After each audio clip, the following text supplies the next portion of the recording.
They're not coming here to take our benefits or whatever. They're coming here because they are fleeing. No, they are in France. So Ben, by definition, they're not fleeing. It's not about helping people who are fleeing persecution. They're not fleeing persecution. Who are fleeing war. They're coming from France. They're not fleeing persecution. They are fleeing persecution. And we are giving them an economic advantage. Please don't shout. Okay. We're giving them an... No, but they're not fleeing war. Right. Okay, that's just... Sarah, respond to that. This debate was brilliant from Ben Habib as he debates the anti-British, open borders liberal mob. He tears them apart as you would expect. The narrative of the panel and the host in particular is a joke. Should we be more welcoming to asylum seekers was the question. My initial reaction to that was, is this some kind of sick joke? Then the host goes one further and says, should we see them as assets? You couldn't make this stuff up. But saying that, we are told they are all doctors and engineers. Believe it or not, it gets worse. The host then says, we need workers and soon countries will be falling all over each other to take in migrants and asylum seekers. What? Like they are the Palestinians? Nobody wants them. It was a disaster for Denmark when they took them in. A recurring theme throughout this debate is it is their right to come here. They believe that because they believe the British people have no special right to their own land. Habib destroys that argument brilliantly. I actually agreed with another panel member when they said asylum seekers who are allowed to stay should be given English lessons.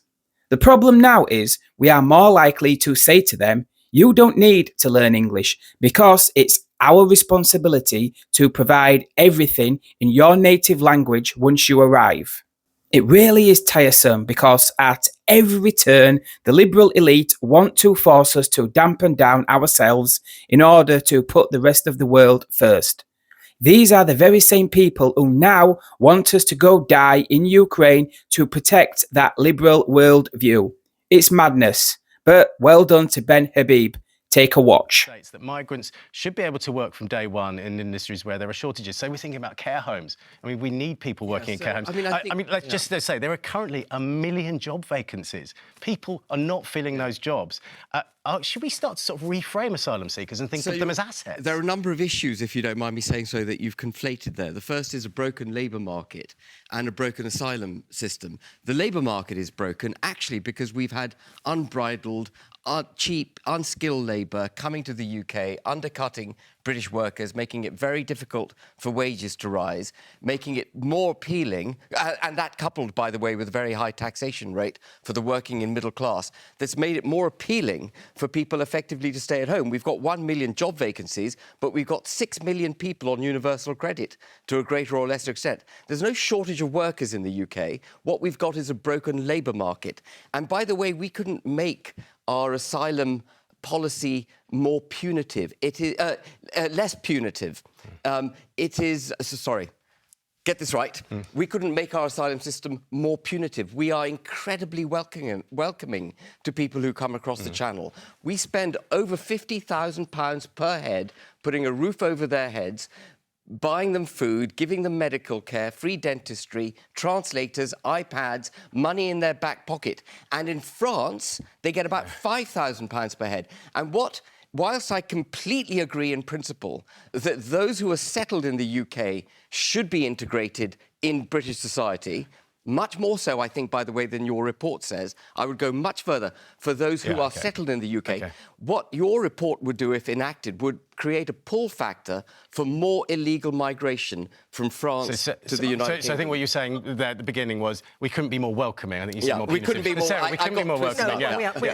Sarah, you're raising your eyebrows. We could be a lot more welcoming. I think you're conflating immigration as a general thing, 600,000 people net, maybe, with the relatively very small numbers of asylum seekers and refugees. We're talking sort of 60-odd thousand. We're not talking people that are going to affect the labour market. That's a massive number of people. It's not a massive number of people compared to That's a town each year. It's hardly anybody, actually, compared to... We are 20th in Europe by head of population for welcoming asylum seekers and refugees. It doesn't affect us hugely. And the thing is that we are not welcoming. And the other thing I see, because I know a lot and meet a lot of refugees and asylum seekers, both through hosting at refugees at home and through a local drop-in, they're not coming here to take our benefits or whatever. They're coming here because they are fleeing. No, they are in France. So Ben, by definition, they're not fleeing. Ben, let's let Anaya respond to that. First and foremost, I think that we have to bust this myth that we're not welcoming as a society. We took in more than 100,000 Ukrainian people. People literally,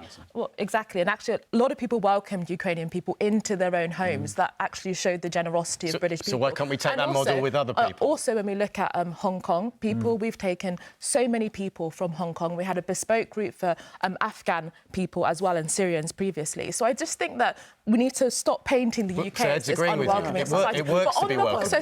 So on the point of that, many people that do come over, sadly, do not believe in equality for gay people, do not believe in equality for women, and have very hostile views for people that don't believe in freedom of speech. I say, come to you in a moment. And I just want to pick you up on that point. You talked about Ukraine, you talked about Hong Kong, you talked about where we have been welcoming, and it worked. And then Ed was agreeing with you, and I didn't think you two would agree. So it does work if we're welcoming. Well, I get my words right now. Let me just get to the question. You want to be tougher. You think that will stop people coming, and it's also a deterrent. But new research published in The Lancet predicts that falling birth rates will leave many Western countries, including the UK, heavily reliant on migrants to maintain public services for the economic growth of their countries. In fact, this is really interesting, one leading author of the study predicts that there will be fierce competition between countries to attract migrants in the future.